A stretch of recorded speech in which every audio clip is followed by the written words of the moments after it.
Chair recognizes the gentleman from Lynn, Representative Teals. Thank you, Mr. Speaker.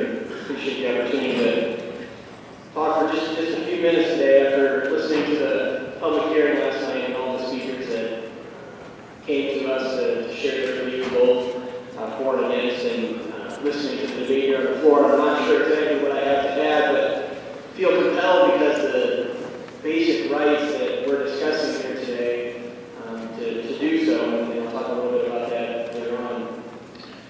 Representative Helen, you said that you do not want to have a constitutional debate here this afternoon, but with all due respect, I'm not sure what other kind of debate you can have. The bill is entitled a joint resolution proposing an amendment to the Constitution of the state of Iowa. So, I understand that might not be the discussion that you want to have, but you want to have a philosophical discussion. In my mind and my philosophy about this particular resolution is based in the Constitution. And the Constitution that guarantees all Iowans equal rights under it. After listening to a lot of the discussion today, last night, a lot of constituents that contacted me really since I've been elected to this office 4 years ago, the decision to me on how to vote on the resolution before us today is really very basic. There are basic rights to which everyone is entitled. Once the state wades into a particular area, designating rights that come with a particular label, the Iowa Constitution requires those rights to be extended to all Iowa citizens. And Mr. Speaker, we can debate whether Iowa should be in the marriage business.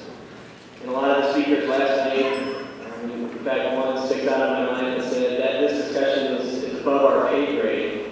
You know, we can debate whether or not Iowa should be in the marriage business, but once Iowa decides to put marriage in the Iowa code to be in that business, our Constitution requires us to provide the same legal rights to all our citizens. And we've had some discussion here today also and on the floor last night about whether or not courts and the judicial branch has the authority to determine whether or not a law is unconstitutional. And although it's really kind of a secondary issue to why I am voting no on the bill today, maybe it's just the lawyer who feel I need to address that.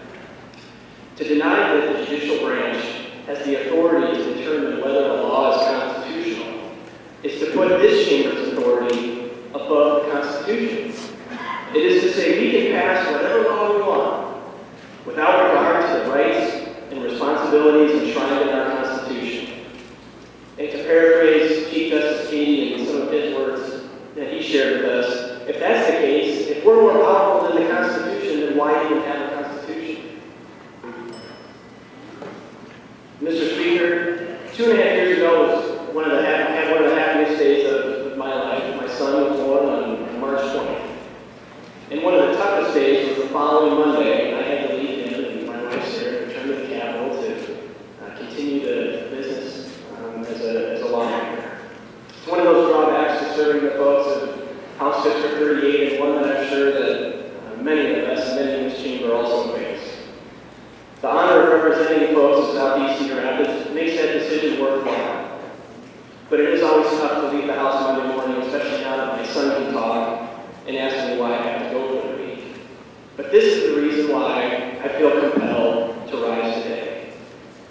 That day, the day that I returned to the Capitol after my son was born, I made an agreement with him. Now granted, it was unspoken, he was only about 3 days old at the time, but I made an agreement with him just the same, that I would come here and stand for what is right and just.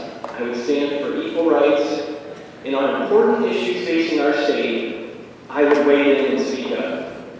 So here I am, Mr. Speaker, honoring that commitment I made to my son 2.5 years ago. Standing for what I believe is one of the most basic ideas in our Constitution, that all men and women are created equal, and that all men and women have certain and the same rights. I've cast many votes in my tenure in the House. If God willing, we'll cast a few more. But there are none